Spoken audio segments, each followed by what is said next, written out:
अर्जुन ने कहा, हे जनार्दन, हे केशव, यदि आपके अभिप्राय में ज्ञानयोग कर्म से बेहतर है तो फिर ऐसे हिंसात्मक कार्य में आप मुझे क्यों संलग्न कर रहे हैं? आपके वचन मुझे परस्पर विरोधी लग रहे हैं और अब मेरा मन श्रमित हो गया है। इसलिए कृपया मुझे यह बताएं कि कौन सा पथ मेरे लिए उत्तम है। भगवान श्री कृष्ण ने कहा, हे दोषरहित, पहले मैंने इस लोक में पाए जाने वाले 2 प्रकार के मार्गों को बताया है।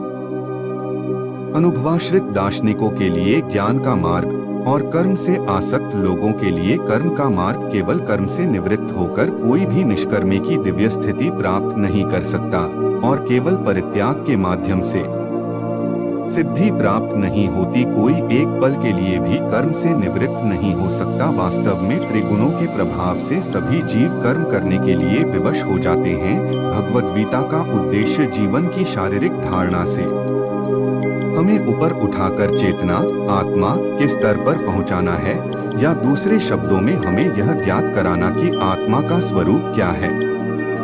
श्री कृष्ण ने पहले ही दूसरे अध्याय में इसका वर्णन किया है, किंतु ऐसा लगता है कि अर्जुन को कृष्ण की व्याख्या में असंगति दिखाई दे रही है। इसलिए अर्जुन ने कृष्ण से ज्ञान योग और कर्मयोग को अधिक विस्तार में समझाने का अनुरोध किया। नए लोगों में यह उलझन सामान्य है। क्या कोई सांसारिक प्रसंगों से अछूत होकर एक ज्ञानी बन जाए या क्या अपने निर्धारित कर्तव्यों का निर्वाह करे?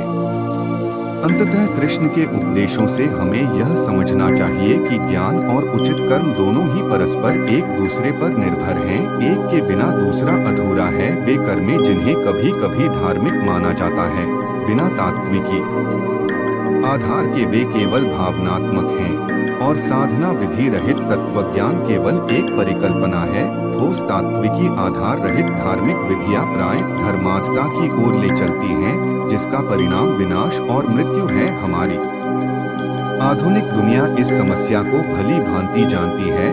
जो मानव जीवन की परिपूर्णता प्राप्त करना चाहता है, उसके लिए तत्वज्ञान और साधना की परस्पर निर्भरता अपरिहार्य है। कोई भी कार्य उचित ज्ञान सहित ही करना चाहिए। केवल तब हम उचित परिणाम प्राप्त कर सकेंगे और सच्चे योगी बन सकेंगे, जो बाहर से इंद्रियों का निग्रह करे किंतु मानसिक स्तर पर विषय वस्तुओं का चिंतन करे। वह पाखंडी कहलाता है। जबकि हे अर्जुन, जो व्यक्ति अपने मन के द्वारा इंद्रियों को वश में रखे और उन्हें बिना किसी लगाव के कर्मयोग में नियुक्त करे, वह श्रेष्ठतर है। तुम्हें अपने निर्धारित कर्मों को करना चाहिए, क्योंकि कमे करना निष्क्रिय रहने से बेहतर है। कर्मे किए बिना तुम अपना अस्तित्व भी कायम नहीं रख सकते। सारे कमों को यज्ञ द्वारा विष्णु पर समर्पित करना चाहिए, अन्यथा सभी कमे हमें इस भौतिक जगत से बांधते हैं। हे कुंती पुत्र, केवल ईश्वर के लिए कर्म करो और इस प्रकार तुम सारे बंधनों से मुक्त हो जाओ। वेदों के निर्देशानुसार सारे कर्म विष्णु या श्री कृष्ण को समर्पित करते हुए किए जाने चाहिए। यज्ञो व विष्णुः। इस संसार में कोई भी देहधारी जीव एक पल के लिए भी कर्म को छोड़कर नहीं रह सकता, क्योंकि यहाँ त्रिगुणों के प्रभाव से सभी कमे करने के लिए मजबूर हैं। कहा जाता है कि आत्मा का वास्तविक स्वभाव परम पुरुष श्री कृष्ण की सेवा कार्य में संलग्न रहना है।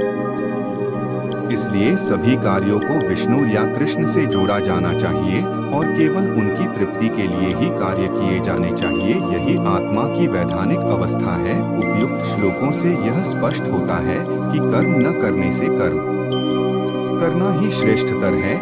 जैसा कि अंग्रेजी में कहा गया है, एक निरुद्योग मन शैतान का कारखवाना होता है। यदि ये इंद्रिय कोई कर्म में संलग्न नहीं होता है और इस स्थिति में यदि कोई मन को खाली रखने का प्रयास करता है तो प्राय देखा जाता है कि मन निरर्थक विचारों में उलझ जाता है और अंततः विषय वस्तुएं मन और इंद्रिय दोनों को अपनी ओर खींच ले जाती हैं। आत्मा पर त्रिगुणों के प्रभाव को ही माया कहते हैं। माया परम सत्य की ही बहिरंगा शक्ति है। जब आत्मा अनुचित तात्विकी समझ या अनुचित कार्यों के कारण परम सत्य से अलग या वियोजित हो जाती है तो उसका परिणाम केवल श्रांति, उलझन और सांसारिक बंधन ही होता है। 10वें श्लोक में ब्रह्मा को सृष्टि का रचयिता कहा गया है। वेदों के अनुसार संसार में ब्रह्मा हरि सर्वप्रथम जीव हैं, जो सीधे विष्णु से प्रकट होते हैं। ब्रह्मा का प्रकार ये ग्रह मंडलों के दूसरे दर्जे के सृष्टा के रूप में है। आधुनिक समय में कुछ नास्तिक विचारक जीव विज्ञानी रिचार्ड डॉकिंस ने स्वीकार किया है कि संभवत किसी परग्रहियों ने ही धरती पर जीवन का बीज बोया है।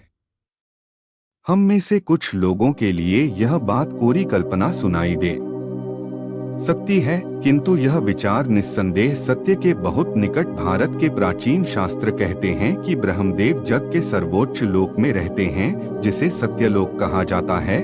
फिर ब्रह्मदेव के कुछ पुत्रों को, जिन्हें प्रजापति कहा जाता है, उन्हें ब्रह्मांड में हर जगह जीवन को आरंभ करने के लिए भेजा गया, परंतु ब्रह्मदेव को एक परग्रही मानने के बजाय वैदिक शास्त्र ने ब्रह्मांड के सभी जीव जंतुओं के पिता के रूप में दर्शाते हैं। जब से पश्चिमी सभ्यता वैदिक देव समूह के संपर्क में आई है, तब से यह अनुमान जारी है कि वैदिक जन समूह, जिन्हें अक्सर हिंदू कहा जाता है, वे पैगन हैं। पैगन वे लोग होते हैं जो अनेक देवी देवताओं की पूजा करते हैं, किसी एक परम भगवान की नहीं। इस प्रकार पश्चिमी अवेक्षक इस निष्कर्ष पर पहुंचते हैं कि एक ईश्वरवाद का जन्म पश्चिम के अब्राहमिक धर्मों में ही हुआ था, किंतु यह बात सत्य नहीं। वैदिक देव समूह में अवश्य अनेक लघुतर देव हैं, किंतु वैदिक शास्त्र इस बात पर स्पष्ट हैं कि केवल एक ही परम पुरुष या परम प्रज्ञा है जो सबसे ऊपर है। उसे ब्रह्मन, परमात्मा, भगवान, विष्णु या कृष्ण कहकर संबोधित किया जाता है। जैसा कि ऋग्वेद 1.22 में कहा गया है, विष्णु के 10 चरण सबके ऊपर उसी प्रकार विद्यमान हैं, जिस तरह सूर्य सबके सिर के ऊपर होता है। विष्णु जी के पावन चरण हमारे सिर के ऊपर है। श्रीमद्भागवतम कहता है, विभिन्न अवतार या तो भगवान के विस्तृत प्रभाव हैं या उनके विस्तृत प्रभावों के अंश हैं, किंतु श्री कृष्ण इन अवतारों के मूल स्रोत हैं। ऐतिहासिक तौर पर यह मान लेना अनुचित है कि एक ईश्वरवाद का विकास अब्राहमिक सभ्यताओं में किसी भी बाहरी प्रभाव के बिना हुई थी। असल में 5 ईसा पूर्व में राजा साइरस के बेबीलोन व यहूदिया प्रांत पर विजय के पश्चात अब्राहमिक धर्मों ने एक ईश्वरवाद के विचार को फारसियों से ग्रहण किया। फारसियों के आगमन से पहले से लेकर दूसरे व तीसरे शतकों तक जाना जाता था कि यहूदीवाद व ईसाई धर्म की मान्यताएं एक या अनेक देवताओं पर आधारित हैं। एकेश्वरवाद का अब्राहमिक धर्मों में क्रमश विकास हुआ। चूंकि वेदों में पाए गए एकेश्वरवाद की अवधारणा अब्राहमिक धर्मों से बहुत प्राचीन है, यह निष्कर्ष तर्कसंगत है कि अब्राहमिक धर्मों ने वैदिक धर्मों से ही इस विचार का ग्रहण किया है। अंतराल में जोरास्टर के प्रभाव से फारसियों ने भारत से एकेश्वरवाद के विचार को अपनाया और उसे मध्य पूर्वी सभ्यताओं में प्रेषित किया। वाकई एक ईश्वरवाद सदैव भारतीय वैदिक शास्त्रों का केंद्रीय विषय रहा है, परंतु वेदों के तत्वज्ञान को गंभीरता से समझने में नाकामी या संभवत पश्चिमी विचार व धर्मों के मुकाबले वैदिक ज्ञान की श्रेष्ठता के कारण सांस्कृतिक रूप से अभित्रस्त होकर यूरोकेंद्रित विद्वानों और रूढ़िवादी धार्मिकों ने भारतीय वैदिक सभ्यता को अधिकारहीन बना दिया है। आक्रमणवाद की सृष्टि के द्वारा इस विषय पर और अधिक गलत सूचना का प्रचार किया, यह कहकर कि वैदिक सभ्यता का जन्म भारत में नहीं हुआ, किंतु ये सब सत्य से काफी दूर है। म्यूलर के अनुसार आयन एक यूरोपीय खानाबदोश जनजाति थे जिन्होंने भागमंड किया, परंतु इस बात का कोई प्रमाण नहीं है ने वेदों जैसे गहन ज्ञान से परिपूर्ण शास्त्रों की रचना की होगी। इस बात की कल्पना भी नहीं की जा सकती। और वेदों में किसी मातृभूमि का भी कोई उल्लेख नहीं है और पुरातात्विकी अन्वेषणों में भी प्रमाणों के पूरे अभाव के कारण यह भी कहा नहीं जा सकता कि कोई आक्रमण कभी हुआ था। केवल यह निष्कर्ष निकाला जा सकता है कि आर्यन जनसमूह और वैदिक विद्या सदैव भारतीय ही रहे हैं। वैदिक ज्ञान कहता है कि विष्णु बटा कृष्ण ही परम भगवान हैं और अन्य लघुतर देवी देवताएं जैसे कि ब्रह्मा, शिव, गणेश, कार्तिकेय, काली, सरस्वती आदि वस्तुतः परम पुरुष के सेवक हैं और उन्हें प्रकृति के लौकिक प्रशासन की व्यवस्था संबंधी कर्तव्यों को करने के लिए सशक्त किया गया है। उपयुक्त श्लोकों में श्री कृष्ण देवताओं के प्रति भोगार्पण करने की संस्तुति करते हैं। इस प्रकार देवताएं प्रसन्न होते हैं और मानव जाति के जीवन की सभी आवश्यकताओं को वे पूरा करते हैं। संक्षेप में यही लौकिक कर टैक्स की प्रणाली है। दूसरे शब्दों में हमें देवताओं का शुल्क चुकाना चाहिए। आत्मा का भी अंतर्भूत स्वभाव सेवा व त्याग ही होता है। वैधानिक रूप से आत्मा, जो अवयव समष्टि परम सत्य का अंश है, वह इस जन्म में तो क्या, वह अनंत काल के लिए समष्टि की सेवा करने के लिए कर्तव्यबद्ध है।